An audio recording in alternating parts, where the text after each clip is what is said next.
What if the most famous shipwreck in history wasn't just a story of ice and iron, but also of verses whispered in the dark? As the RMS Titanic slipped beneath the Atlantic waves on April 15, 1912, something else rose to the surface. Quiet voices reciting familiar lines, lifeboats lit by flickering lanterns, and a handful of worn Bibles clutched in freezing hands. In the chaos of collapsing decks and flares firing skyward, survivors later recalled something eerie, something solemn. Not panic, not rage, but verse. Words spoken softly in lifeboats, hymns sung through chattering teeth. A strange calm that settled not from training, but from trust in something bigger. This isn't the story told in blockbuster movies. This isn't Jack and Rose. This is the forgotten narrative. The Bible's presence aboard the Titanic, in the hands of missionaries, clergy, and desperate passengers, in the final words of men who stayed behind, and maybe, just maybe, in the last thoughts of hundreds who never made it to land.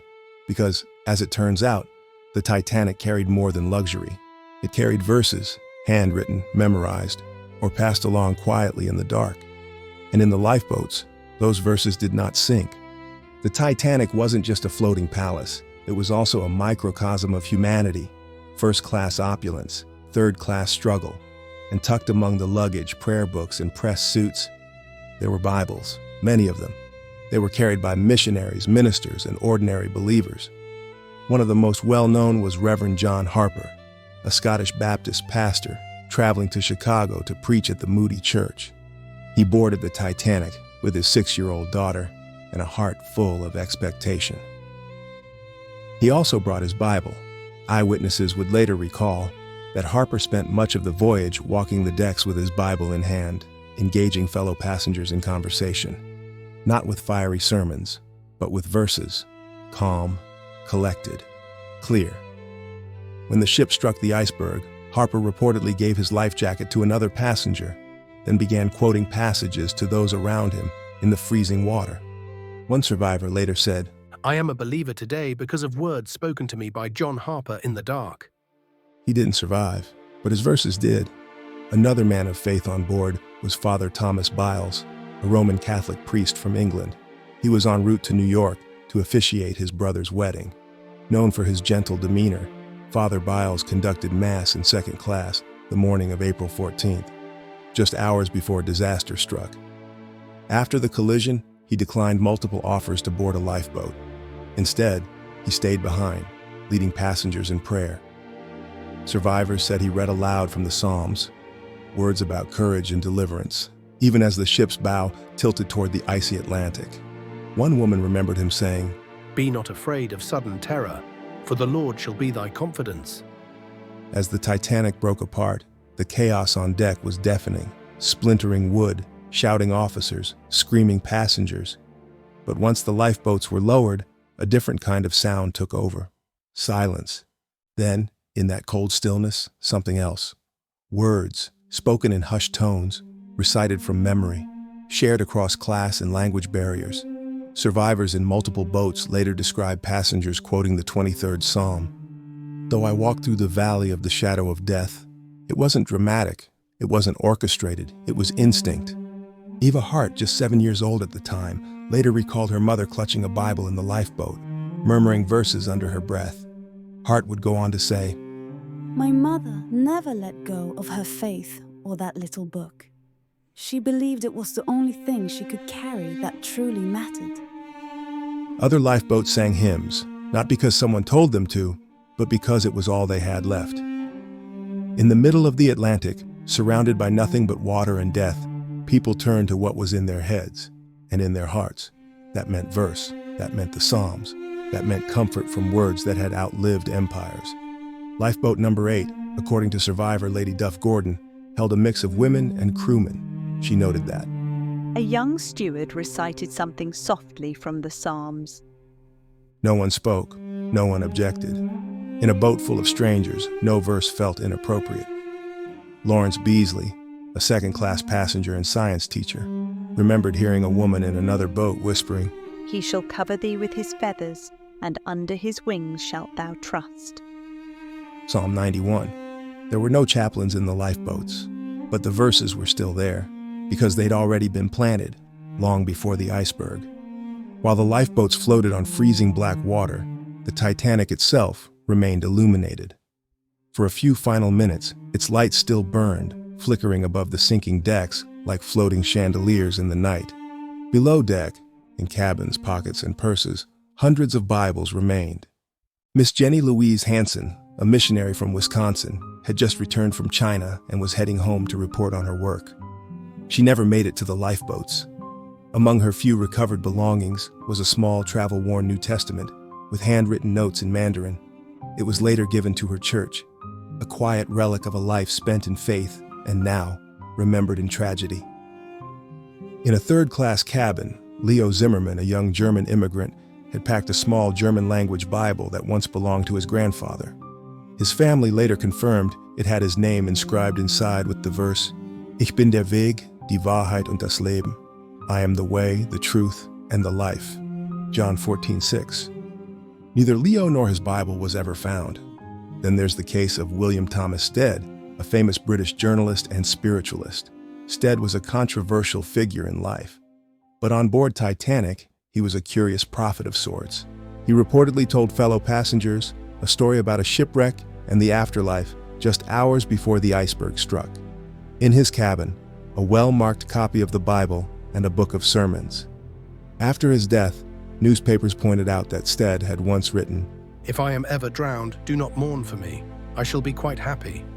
His body was never recovered. Some passengers left behind Bible verses they never knew would be their last words. On a postcard written just before sailing, Isidore Straus, the co-owner of Macy's, quoted Proverbs to his family.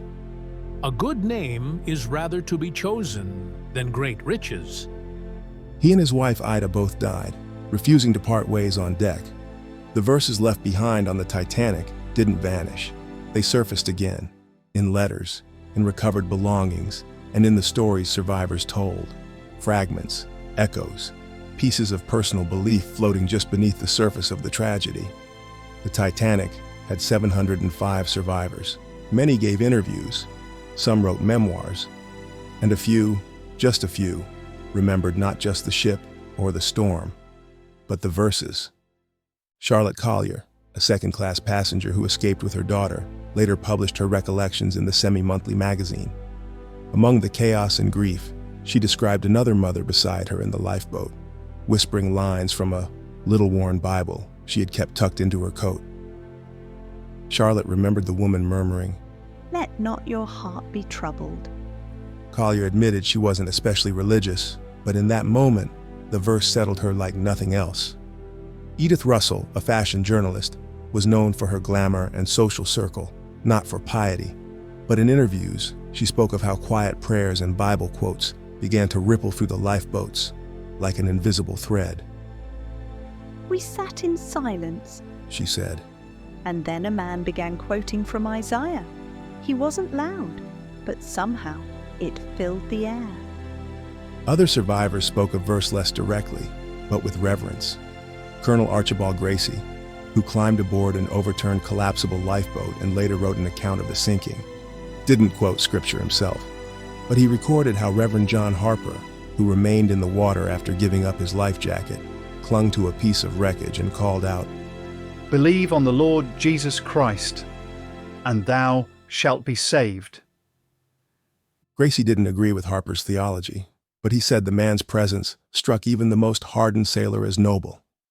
And then there was Helen Candy, a feminist and writer who broke her ankle jumping into a lifeboat.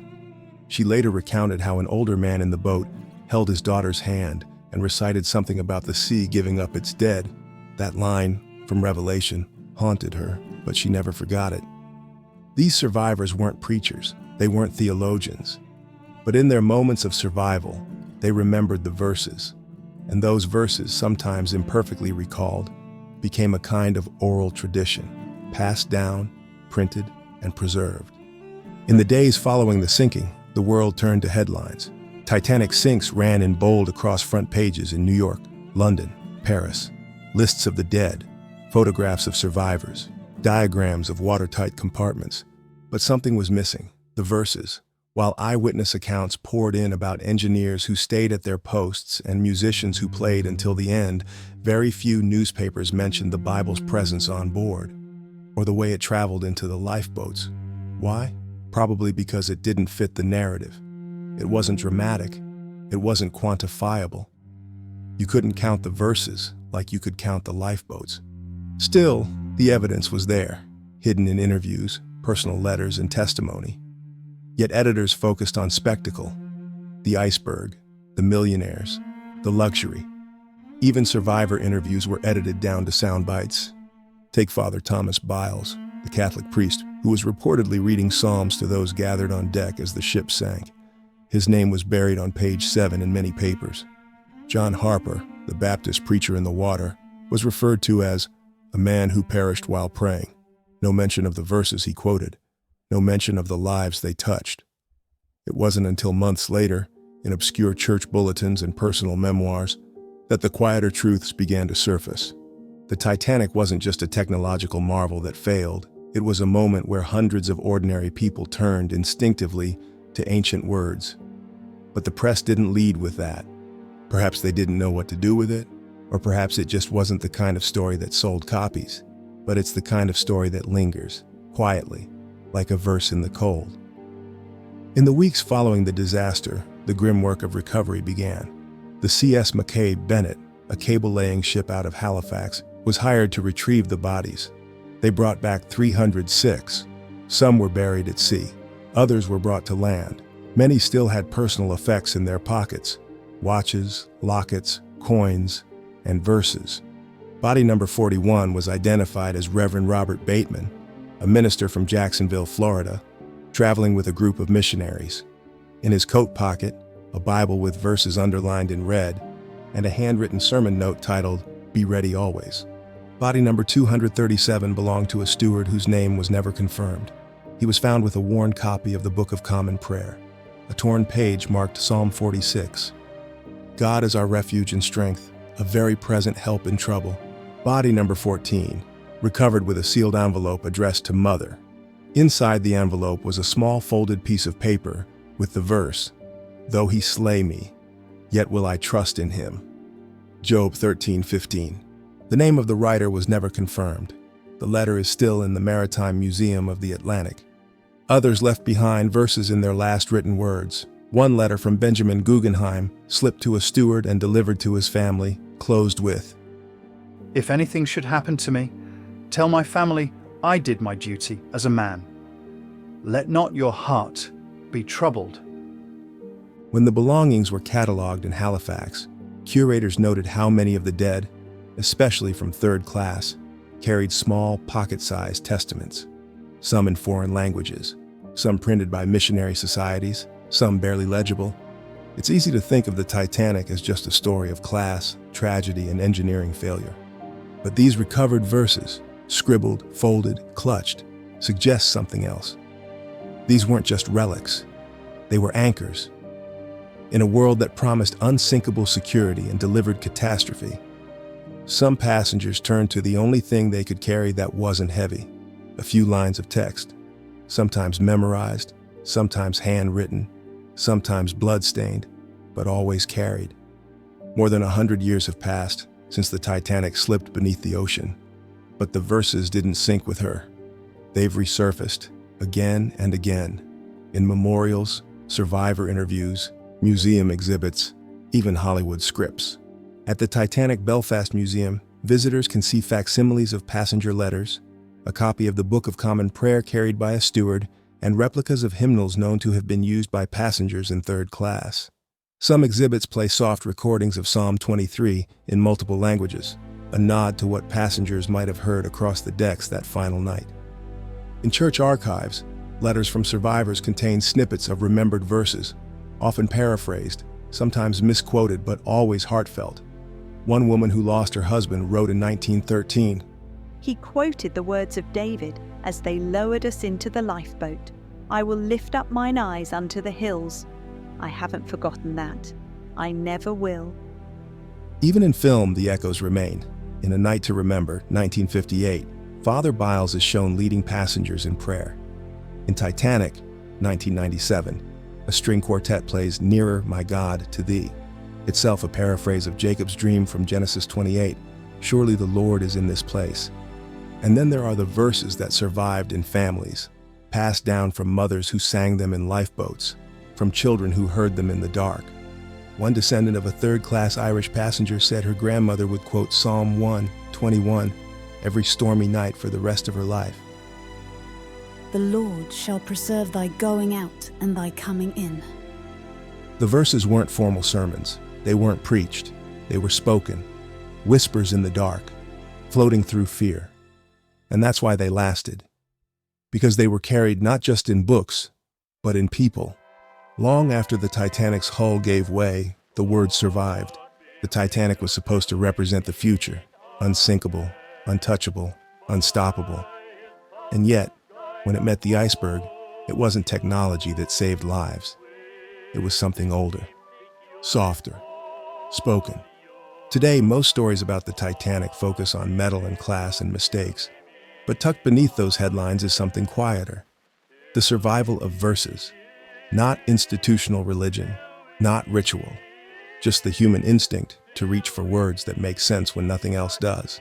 And that's what we carry now. Not the lifeboats, not the deck chairs, not even the ship itself, scattered in rust on the ocean floor. We carry the words, the whispered verses, the last lines spoken to a child, the Psalms read to strangers, the letters that quote David, Isaiah, or Job, not because it was Sunday, but because it was the end. That's why the Bible still echoes in Titanic stories, not because it was holy, but because it was human. What people chose to remember in that moment of chaos, that's what tells the real story. It wasn't just the cold water. It was the warm voice beside you, reciting something old, something comforting, something like, "Yea, though I walk through the valley of the shadow of death, I will fear no evil." And maybe that's the most unsinkable thing of all. If stories like this, where power, perspective, and old verses collide, fascinate you, subscribe for more. The past still has secrets to tell.